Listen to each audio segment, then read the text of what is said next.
Hello everyone, welcome back to my channel. कैसे हो आप सभी? आई एम श्योर कि आप सभी लोग ठीक होंगे।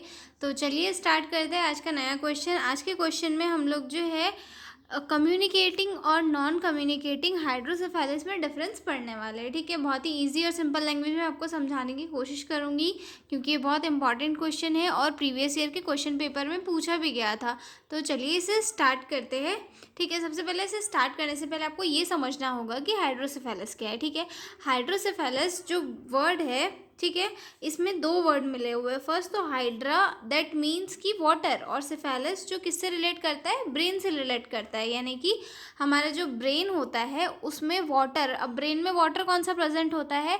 सेरेब्रो स्पाइनल फ्लूइड, यानी कि CSF।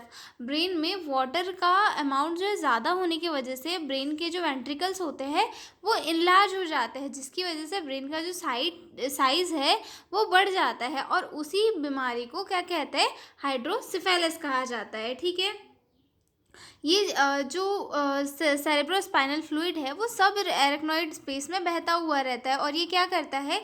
ब्रेन और स्पाइनल कॉर्ड को प्रोटेक्शन देने का काम करता है। जैसे कि एक मतलब एक पूरा जो वाटर है, वाटर से भरा हुआ एक जार जैसा रहता है हमारा सिर, और उसके बीच में क्या रहता है? हमारा ब्रेन रहता है। ठीक है, अब ये जो सेरेब्रोस्पाइनल फ्लूइड है ये हमारे ब्रेन के आसपास भी प्रेजेंट होता है, साथ ही साथ हमारी स्पाइनल कॉर्ड को भी प्रोटेक्शन का काम करता है, और इसके भी, और ये क्या करता है? मतलब एक्सचेंज का भी काम करता है मैसेजेस को, और साथ ही साथ मतलब इसका जो मेन वर्क है वो प्रोटेक्शन का ही है। ठीक है, लेकिन इसका जो अमाउंट है वो एक नॉर्मल अमाउंट से अगर ज़्यादा हो जाता है तो उसे जो है हाइड्रोसेफेलस कहा जाता है। अब ये ज़्यादा क्यों होता है? किसी भी रीज़न की वजह से हो सकता है, किसी इन्फेक्शन की वजह से हो सकता है, ट्यूमर की वजह से हो सकता है, या फिर जो है प्रॉपर एब्जॉर्प्शन नहीं हो पाने की वजह से भी जो है हाइड्रोसेफेलस कॉज हो सकता है। ठीक है, अब ये कितने टाइप का होता है? ये मोस्टली दो टाइप का होता है, कम्युनिकेटिंग हाइड्रोसेफेलस और नॉन कम्युनिकेटिंग हाइड्रोसेफेलस। ठीक है, तो कम्युनिकेटिंग हाइड्रोसेफेलस क्या होता है?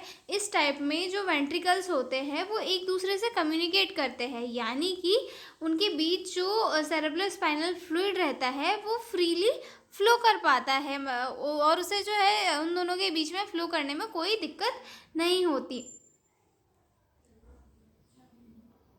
और मोस्टली जो कम्युनिकेटिंग हाइड्रोसेफेलस है इसका रीज़न जो है इन्फेक्शन, या फिर ब्रेन हैमरेज जैसे कि ब्लीडिंग वगैरह, या फिर इन्फ्लामेशन इन एरेक्नोइड विलाई, जो फ्लूइड एब्जॉर्ब करने की जो स्पेस होती है जहाँ पे फ्लूइड एब्जॉर्ब होता है वहाँ पर फ्लूइड एब्जॉर्ब नहीं होता है, जिसके कारण जो है कम्युनिकेटिंग हाइड्रोसेफेलस कॉज होता है। यानी कि एक ऐसा हाइड्रोसेफेलस जिसमें जो CSF है वो वेंट्रिकल्स के बीच में आसानी से फ्लो कर सकता है, उसे वहाँ से फ्लो करने में कोई दिक्कत नहीं होती। और इसका रीज़न क्या होता है? इन्फेक्शन या फिर हीमोरेज वगैरह इसके जो है मेन रीज़न होते हैं। इन्फेक्शन कैसे, कौन से?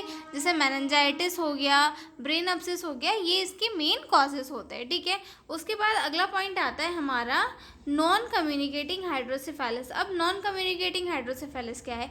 Non communicating hydrocephalus is a type of hydrocephalus which include ventricles, sorry, मतलब इसमें जो है वेंट्रिकल्स में जो है फ्रीली CSF नहीं जा पाता। इस टाइप में वेंट्रिकल एक दूसरे से कम्युनिकेट नहीं कर पाते, क्योंकि अंदर ही ब्लॉकेज होता है, यानी कि CSF वेंट्रिकल्स के बीच में फ्रीली सर्कुलेट नहीं कर पाता। CSF का फ्लो ब्लॉक हो जाता है वेंट्रिकल के अंदर ही, इसलिए फ्लूइड एक पार्ट में जमा हो जाता है।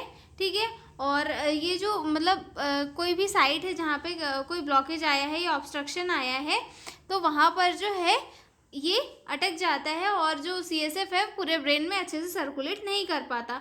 और मेनली ऑब्स्ट्रक्शन की साइट कौन सी होती है?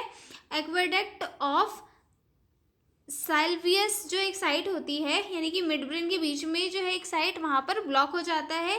या फिर अगर कोई ट्यूमर या फिर सिस्ट या फिर कंजेनाइटल डिफेक्ट है तो उसे वो जो है CSF के फ्लो को ब्लॉक कर देता है। ठीक है, तो इसमें एक मेन डिफरेंस यही है कि कम्युनिकेटिंग हाइड्रोसेफेलस में CSF जो है वेंट्रिकल के बीच से सरलता से फ्लो कर जाता है, और नॉन कम्युनिकेटिंग में हाइड्रोसेफेलस जो है दोनों वेंट्रिकल के बीच से जो है सरलता से फ्लो नहीं कर पाता है। ठीक है, हम लोग जो देखते हैं ना बच्चों के जो सिर बड़े हुए होते हैं, उनका साइज इंक्रीज हुआ होता है, तो वो किसका ये होता है? हाइड्रोसेफेलस का ही रूप होता है। ठीक है, अब हम देखते हैं इनमें डिफरेंस क्या क्या होता है, ठीक है। तो सबसे फर्स्ट आता है इसमें डेफिनेशन से स्टार्ट करेंगे हम लोग।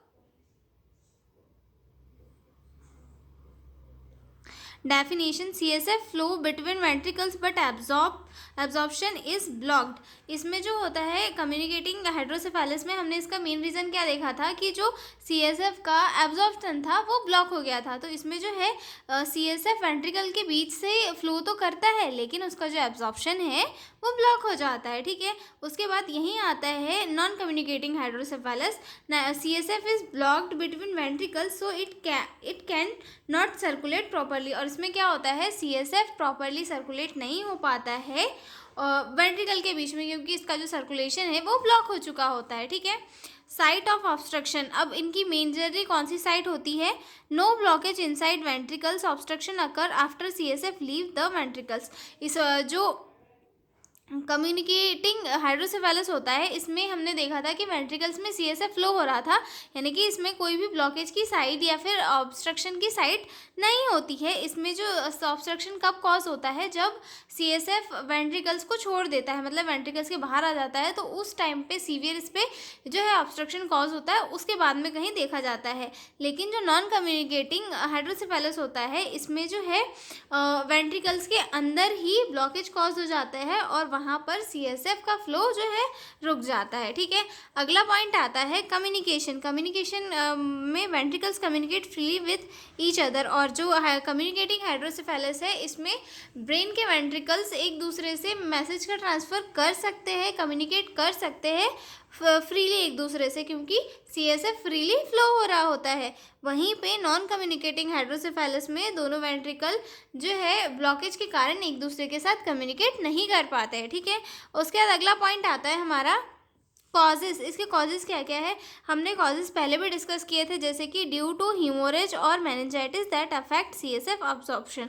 यानी कि जो कम्युनिकेटिंग हाइड्रोसेफेलस है इसमें CSF बढ़ने का कारण क्या होता है, मेनिंजाइटिस, यानी कि जो हमारी ब्रेन की लेयर्स होती है जो ब्रेन को कवरिंग प्रोवाइड कराती है, ठीक है, तो उनमें इन्फेक्शन हो जाना, जिसके कारण जो है CSF का जो लेवल है वो बढ़ जाना या फिर CSF का एब्जॉर्प्शन है वो रुक जाना, ठीक है। इसका मेन कॉज क्या होता है, मेनिंजाइटिस होता है, जिसके कारण जो CSF का ऑब्जॉर्प्शन है वो ब्लॉक हो जाता है, ठीक है। अगला पॉइंट आता है ड्यू टू ट्यूमर, सिस्ट और congenital defect that block CSF। और जो नॉन कम्युनिकेटिंग हाइड्रोसेफेलस है इसका जो मेन रीज़न क्या है, ट्यूमर हो सकता है, सिस्ट हो सकता है, कंजेनाइटल डिफेक्ट हो सकते हैं, या फिर अदर रीज़न की वजह से वहाँ पर जो है फ्लो ब्लॉक हो जाता है और जो हाइड्रोसेफेलस है वो कॉज होता है, ठीक है। अगला पॉइंट देखेंगे हम, CSF absorption, implied absorption at arachnoid villi. Arachnoid villi जो ब्रेन में ऐसी स्पेस होती है जहाँ पर सेरेब्रो स्पाइनल फ्लूइड का एब्जॉर्प्शन होता है। तो कम्युनिकेटिंग हाइड्रोसेफेलस में जो क्या होता है, जो एब्जॉर्प्शन होता है CSF का वो कम हो जाता है या फिर इम्प्लाइड हो जाता है, ठीक है। और नॉन कम्युनिकेटिंग हाइड्रोसेफेलस में क्या होता है, obstructed flow of CSF with in ventricle. इसमें क्या होता है, जो फ्लो होता है वही रुक जाता है, जिसकी वजह से एब्जॉर्प्शन रुक जाता है, ठीक है। फॉर एग्जांपल के लिए पोस्ट मेनिंजाइटिक हाइड्रोसेफेलस, जैसे कि किसी पेशेंट को मेनिंजाइटिस थी, उसके बाद में उसका जो वो लेवल है CSF का ब्रेन में वो बढ़ता है, तो वो किसका एग्जाम्पल होगा, कम्युनिकेटिंग हाइड्रोसेफेलस का। क्यों, क्योंकि वो इन्फेक्शन की वजह से कॉज हुआ है। वहीं पे आता है हमारा नॉन कम्युनिकेटिंग हाइड्रोसेफेलस। इसमें क्या होता है, एक्वाडक्टल स्टेनोसिस ट्यूमर, जैसे कि कोई एक्वाडक्टल स्टेनोसिस ट्यूमर हुआ है जिसके कारण पर्सन का जो वेंट्रिकल का साइज़ है वो इनलार्ज हुआ है या फिर CSF का अमाउंट बढ़ गया है, ठीक है।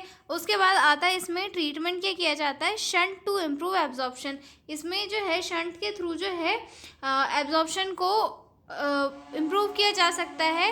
और जो नॉन कम्युनिकेटिंग हाइड्रोसेफेलस रहता है इसमें जो है सर्जिकल रिमूवल के थ्रू जो है ब्लॉकेज को हटाया जाता है, और या फिर